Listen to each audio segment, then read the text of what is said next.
বিভিন্ন সন্ত্রাসী আন্দোলনের মধ্য দিয়ে এই জবাব দিতে সমালোচিত সরকার জয় এবং মিডিয়া কর্মীদের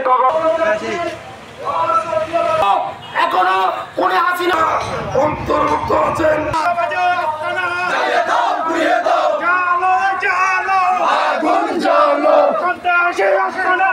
সম্মানিত উপস্থিতি